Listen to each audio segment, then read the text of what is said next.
ये कहानी है जॉन नाम के मछुआरे की, जो हर रोज की तरह अपनी छोटी नाव लेकर समंदर में मछली पकड़ने निकलता है। लेकिन इस दिन कुछ अलग होता है। अचानक चारों तरफ घना कोहरा छा जाता है और दूर दूर तक कुछ दिखाई नहीं देता। जॉन रास्ता भटक जाता है और इधर उधर भटकते भटकते उसे एक सुनसान नाव नजर आती है। जिज्ञासावश वो अपनी नाव उस नाव से बांधता है और अंदर जाकर देखने का फैसला करता है। जैसे ही वो उस नाव के भीतर जाता है, उसके होश उड़ जाते हैं। पूरी नाव खाली थी, न कोई इंसान, न कोई आवाज, बस रहस्यमयी सन्नाटा। जॉन जब उस रहस्यमयी नाव में गया तो सब कुछ बिल्कुल सामान्य लगा। खाना ताजा था, कपड़े करीने से रखे थे और हर जगह इंसानी मौजूदगी के संकेत थे। लेकिन वहाँ कोई था नहीं। वो नाव को चालू करने की कोशिश करता है पर इंजन काम नहीं करता। इतने विशाल समुद्र में अकेली और खाली नाव देखकर जॉन हैरान रह जाता है। वो दूरबीन से चारों ओर देखने की कोशिश करता है, शायद कोई पास में हो, लेकिन घना कोहरा सब कुछ ढक चुका था। निराश होकर वो कंट्रोल रूम लौटता है और वहाँ पड़ा रेडियो ऑन करता है, मदद के लिए कोई संकेत भेजने के इरादे से। जॉन ने रेडियो पर संदेश भेजा, ये नाव समंदर में फंसी है, कोई सुन रहा हो तो जवाब दे। संदेश भेजने के बाद उसने सोचा कि अब अपनी छोटी नाव से लौट जाना चाहिए। लेकिन जब वो बाहर आया तो उसकी नाव वहाँ नहीं थी, जबकि उसने उसे अच्छे से बांधा था। उसकी हैरानी और बढ़ गई जब देखा कि अब चारों ओर फैला कोहरा भी अचानक साफ हो गया था और आसमान एकदम खुला था। अब दोपहर का समय हो चुका था। जॉन को समझ नहीं आया कि ये सब क्या हो रहा है। वापस लौटने का कोई और रास्ता न देख वो उसी खाली जहाज पर लौट आया और नक्शे के सहारे रास्ता ढूंढने लगा। जॉन अब ये समझने की कोशिश करता है कि वो आखिर है कहाँ और अपने घर कैसे लौट सकता है। परेशानी ये थी कि उस रहस्यमयी नाव का इंजन खराब था। अगर उसे बचना था तो किसी भी हाल में इंजन को ठीक करना ही था। वो पूरे जहाज में टूल बॉक्स तलाशता है और कड़ी मेहनत के बाद इंजन ठीक कर लेता है। उसके लिए ये एक बड़ी राहत थी। अब नाव चालू हो चुकी थी और दिशा भी धीरे धीरे समझ आने लगी थी। लेकिन खतरा टला नहीं था। जॉन कंट्रोल रूम में जाकर फिर से रेडियो से संपर्क करता है, मगर इस बार भी कोई जवाब नहीं आता। सब कुछ अब भी रहस्य में डूबा था। फिर वो लड़का ऊपर आता है और उसे अचानक टॉयलेट जाना पड़ता है। कोई आसपास नहीं था तो वो सोचता है कि समंदर में ही कर लेता हूँ।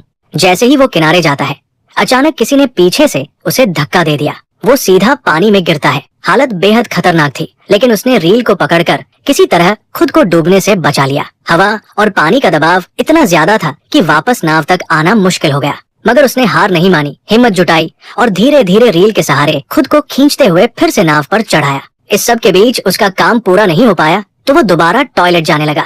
जैसे ही वो नीचे पहुंचा, अचानक किसी ने जोर से दरवाजा बंद कर दिया। जॉन ने पहले इसे हवा का असर समझा और ध्यान नहीं दिया, लेकिन जब बाहर निकलने की कोशिश की तो देखा कि दरवाजा अंदर से बंद हो चुका है। अब वो हैरान रह गया। उसने दरवाजा खोलने की हर कोशिश की, यहाँ तक कि जेब से एक सिक्का निकालकर ताले में फंसाकर भी खोलने की कोशिश की, मगर सब बेकार गया। अब उसे लगने लगा कि इस जहाज पर वो अकेला नहीं है, कोई है जो उसे परेशान कर रहा है, जो दिखता नहीं लेकिन हर वक्त मौजूद है। उसे लगने लगा जैसे कोई उसके साथ बेरमी से खेल रहा हो। वो जोर से चिल्लाया, कृपया जो भी हो दरवाजा खोल दो, मैं कोई चोर नहीं, बस देखने आया हूँ। लेकिन कोई जवाब नहीं आया। अब उसे समझ आ गया कि मदद की उम्मीद बेकार है। वो केबिन की तरफ बढ़ा और अंदर जाकर जो देखा उससे उसकी रूह कांप गई। वहाँ खून के धब्बे थे, डरावना माहौल था, पर उसने डर को नजरअंदाज किया और एक कैंची उठाकर दरवाजा खोलने की कोशिश की, लेकिन ताला अब भी नहीं खुला। तभी पूरी नाव जोर जोर से हिलने लगी, जैसे कुछ बड़ा होने वाला हो। जॉन बेहद घबराया हुआ था। तभी उसकी नजर ऊपर की एक खिड़की पर पड़ी। वो किसी तरह उस खिड़की से बाहर निकला और चारों ओर देखा। दूर से एक विशाल कार्गो जहाज उसकी ओर आता नजर आया। उसकी दिशा सीधी उसी नाव की ओर थी। जॉन को समझ आ गया कि अगर वो जहाज टकराया तो सब खत्म हो जाएगा। अब उसे हर हाल में अपनी जान बचानी थी। उसने सिग्नल देने का सोचा, लेकिन उसके पास कुछ था नहीं। उसने तुरंत अपनी शर्ट उतारी और जोर जोर से लहराने लगा ताकि कार्गो जहाज का कोई उसे देख सके। लेकिन अफसोस, इतने प्रयास के बाद भी किसी की नजर उस पर नहीं पड़ी। अब जॉन को किसी भी हालत में अपनी जान बचानी थी। अगर उसकी नाव आगे बढ़ती रही तो कार्गो जहाज से टकराकर सब खत्म हो सकता था। तभी उसकी नजर खिड़की के पास लटकी एक रस्सी पर पड़ी। उसके दिमाग में तुरंत एक आइडिया आया, अगर वो इस रस्सी का इस्तेमाल करे तो शायद जहाज को रोक सके। उसने जल्दी से रस्सी बांधी और बाहर फेंकी ताकि नाव की गति रुक जाए, लेकिन हालात और बिगड़ गए। रस्सी इंजन के पंखे में फंस गई और खींचते हुए बाथरूम के अंदर आकर उसके गले में अटक गई। उसका दम घुटने लगा। मरने की कगार पर पहुंचकर उसने हिम्मत दिखाई और एक औजार से खुद को आजाद किया। उसकी गर्दन पूरी तरह लाल पड़ गई थी। वो लगभग मर ही गया था, बट आखिरी पल में खुद को बचा पाया। रस्सी इंजन में फंसी थी, जिससे जहाज की रफ्तार थम गई, मगर ये काफी नहीं था। भारी कार्गो जहाज फिर भी उससे टकरा गया। जोरदार टक्कर से उसका जहाज बुरी तरह हिल गया और जॉन जमीन पर गिरकर बेहोश हो गया। उसके सिर में गहरी चोट लगी थी। कुछ देर बाद जब उसे होश आया तो उसने देखा कि बाथरूम पानी से भर चुका था। मगर सबसे हैरान करने वाली बात यह थी कि वो समुद्र का खारा पानी नहीं बल्कि एकदम साफ और मीठा पानी था, जैसे कोई जानबूझकर उसे डराने की कोशिश कर रहा हो। वो एक बार फिर टूटकर भीख मांगता है, चाहे तुम जो भी हो प्लीज मुझे जाने दो। लेकिन फिर भी कोई जवाब नहीं आता। अब वो भूखा, प्यासा और बेहद कमजोर हो चुका था। जैसे तैसे उसने बाथरूम की शावर से पानी पिया, लेकिन जल्दी ही महसूस हुआ कि पानी खत्म हो गया है। फिर जब उसने सिंक से पानी पीना शुरू किया तो हैरान रह गया। अब वो पानी खारा हो चुका था। उसे तुरंत समझ आ गया कि नाव में कहीं छेद हो गया है और समुद्र का पानी अंदर आ रहा है। ये नाव अब ज्यादा देर नहीं टिकेगी। वो घबराकर दरवाजा खोलने की कोशिश करता है, लेकिन लगता है किसी ने उसे बाहर से बंद कर रखा है। रात का समय था और ऊपर से दिखा कि कोई अदृश्य, शायद दुष्ट शक्ति इस नाव को नियंत्रित कर रही थी। पानी तेजी से बढ़ रहा था और जॉन थककर सो गया। रात में समंदर में भयानक तूफान आया, जिससे नाव बुरी तरह टूट गई और जॉन भी गंभीर रूप से घायल हो गया।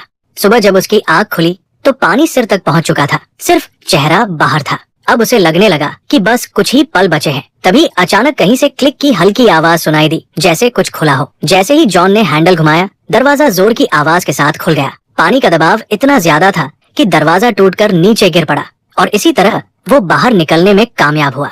बाहर निकलते ही वो सीधा नाव की छत पर गया ताकि ताजी हवा में सांस ले सके, क्योंकि नीचे ऑक्सीजन लगभग खत्म हो चुकी थी। अब उसे यकीन हो गया था कि कोई अदृश्य ताकत उसे हर हाल में सताना चाहती है। वो शारीरिक और मानसिक रूप से टूट चुका था और नीचे की तरफ पानी लगातार बढ़ता जा रहा था। उसे समझ आ गया कि अब नाव कभी भी डूब सकती है। जॉन ने तय कर लिया था अब वो इस जहाज पर नहीं रुकेगा। तभी उसे एक आइडिया आया। उसने जहाज से एयर बैग्स निकाले और टूटे हुए बाथरूम के दरवाजे को इस्तेमाल करके एक छोटा राफ्ट बना लिया। उसने सब कुछ मजबूती से बांधा ताकि राफ्ट टिक सके, लेकिन राफ्ट चलाने के लिए उसे कुछ और जरूरी सामान भी चाहिए था।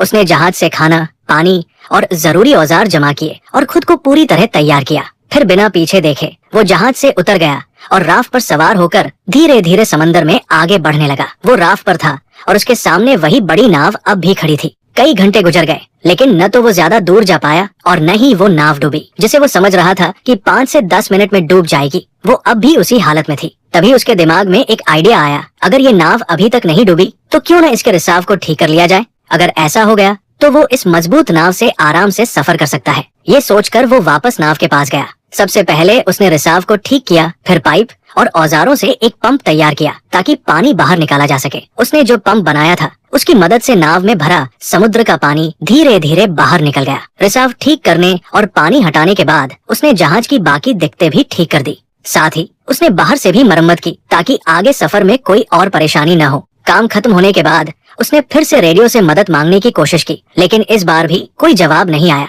मायूस होकर वो वापस लौटा और नक्शा निकालकर एक बार फिर रास्ता समझने लगा। उसने नाव को आगे बढ़ाने की कोशिश की, लेकिन जैसे ही इंजन स्टार्ट किया नाव बिल्कुल नहीं हिली, मानो फिर से उसे धोखा दे रही हो। वो नाव एकदम स्थिर थी, जैसे पानी में जड़ हो गई हो, और यही सोच उसे अंदर से तोड़ रही थी। वो पूरी तरह थक चुका था, उम्मीदें खत्म हो रही थी। तभी दूर से उसने एक और जहाज आते देखा। अब उसके पास बस एक ही रास्ता था, अपने छोटे राफ्ट से उस जहाज तक पहुंचना। वो तुरंत राफ्ट पर चढ़ा और तेजी से उस जहाज की ओर बढ़ा, लेकिन तभी वो जहाज अचानक हिलने लगा और जॉन की तरफ तेजी से बढ़ने लगा, जैसे किसी ने उसे जानबूझकर उसकी ओर भेजा हो। जॉन ने अपनी रफ्तार बढ़ाई, लेकिन वो विशाल जहाज और भी तेज हो गया और ठीक इससे पहले कि वो जहाज उसे टकराता, जॉन ने आखिरी कोशिश की और अपने बोट से कूदकर उस दूसरी नाव तक तैरने का फैसला किया जो दूर जाती दिख रही थी। लेकिन जब तक वो वहां पहुंचा वो नाव गायब हो चुकी थी। तभी उसे एहसास हुआ कि इस रहस्यमयी नाव पर कोई बुरी ताकत है जो उसे कहीं जाने नहीं दे रही। उसने सोच लिया था कि चाहे जान चली जाए वो इस नाव पर वापस नहीं जाएगा। लेकिन शाम तक पानी में तैरते तैरते ठंड बढ़ने लगी। नीचे डॉल्फिन्स तैर रही थी, पर पानी का तापमान बहुत गिर चुका था। ठंड सहन न हो पाने पर मजबूरी में वो फिर उसी नाव पर लौट आया। वो इतना थक और बीमार हो चुका था कि कुछ सोच पाने की हालत में नहीं था। बस चुपचाप एक कंबल ओढ़कर कमरे में सो गया। सुबह जब उसकी आंख खुली तो उसने फिर से इस जहाज से निकलने का फैसला किया, लेकिन अब एक और झटका मिला। कमरे का दरवाजा बंद था। वो घबरा गया और धीरे धीरे मानसिक रूप से टूटने लगा। उसे कुछ समझ नहीं आ रहा था कि आखिर ये सब उसके साथ क्यों हो रहा है। तभी उसकी नजर कमरे में मौजूद एक छोटी सी केबिन पर पड़ी। उसने जैसे ही उसे खोला, ऊपर की ओर एक रास्ता नजर आया, एक वेंटिलेशन जिससे बाहर निकला जा सकता था। वो उस केबिन में घुस गया जो एक तंग स्टोरेज एरिया था। हर बार जब वो स्टोरेज एरिया से ऊपर चढ़ने की कोशिश करता, फिसलकर नीचे गिर जाता। गिरने से उसे कई चोटें भी आई, मगर उसने हार नहीं मानी। बार बार गिरते हुए आखिरकार वो फिर से ऊपर पहुंचा और उस वेंट की खिड़की को खोलने की कोशिश की, लेकिन वो टस से मस नहीं हुई। ऐसा लग रहा था जैसे उसे जानबूझकर सील कर दिया गया हो। अब वहाँ की ऑक्सीजन भी तेजी से खत्म हो रही थी। सांस लेना मुश्किल हो रहा था। नीचे का दरवाजा भी बंद था। वो वापस कमरे में नहीं जा पा रहा था। उसे लगने लगा कि अब यही उसका आखिरी समय है। लेकिन तभी उसने फिर से वही क्लिक की रहस्यमयी आवाज सुनी। जैसे ही केबिन की खिड़की क्लिक की आवाज के साथ खुली, जॉन बिना समय गवाए बाहर निकल आया। ताजी हवा ने उसे थोड़ी राहत दी। बाहर आकर उसने देखा कि नाव एक छोटे से द्वीप की ओर बढ़ रही थी। ये देखकर उसके मन में उम्मीद जगी कि शायद अब वो इस डरावनी नाव से हमेशा के लिए आजाद हो जाएगा। जैसे ही नाव किनारे पहुंची, वो फौरन उतर गया। उसे लगा कि इस द्वीप पर जरूर कोई है जो इस सब का जिम्मेदार है। गुस्से में उसने एक डंडा उठाया और द्वीप की तलाश शुरू की, लेकिन जल्द ही हैरान रह गया। पूरे द्वीप पर इंसान का कोई भी निशान नहीं था। अब जॉन फिर से गुस्से और डर से भर गया था। जैसे ही वो उस द्वीप से बाहर निकला, एक नया दृश्य उसकी आंखों के सामने आया। वही रहस्यमयी नाव जो उसे यहाँ लाई थी, अब शांत समंदर में आगे बढ़ रही थी, जैसे किसी और शिकार की तलाश में हो। ये देखकर जॉन को पूरी तरह यकीन हो गया कि ये नाव और ये द्वीप किसी बुरी ताकत के अधीन है। उसे अब हर हाल में यहाँ से निकलना था। उसकी जिंदगी अब भी बाकी थी। वो खोजबीन करता हुआ द्वीप की सबसे ऊंची चोटी पर पहुंचा और वहाँ से उसने दूर एक और द्वीप देखा, लेकिन वो इतना दूर था कि वहाँ क्या हो रहा है ये वो देख नहीं पाया। जैसे जैसे जॉन द्वीप पर घूमता रहा, वो धीरे धीरे पीछे की ओर आ गया, लेकिन जब वो वहाँ पहुंचा तो उसकी आंखें फटी की फटी रह गई। ये वही जगह थी जहाँ से उसकी यात्रा की शुरुआत हुई थी। सब कुछ वैसा ही था। वही उसकी पुरानी नाव ठीक उसी जगह बंधी हुई और वही लोग, जैसे कुछ बदला ही न हो। पूरा माहौल पहले जैसा था, जैसे कुछ हुआ ही नहीं। जॉन एकटक सब देख रहा था। उसे यकीन नहीं हो रहा था कि ये सब एक बुरे सपने जैसा लगने वाला अनुभव असल में उसके साथ घटा था। लेकिन अब सवाल उठता था, उसकी नाव वहाँ दोबारा कैसे पहुंची और इस द्वीप की सच्चाई क्या थी? जॉन जब द्वीप के पीछे पहुंचा तो हैरान रह गया। वही जगह, वही नाव, वही लोग, जैसे कुछ भी नहीं बदला। उसे यकीन नहीं हो रहा था कि ये सब असल था या कोई बुरा सपना।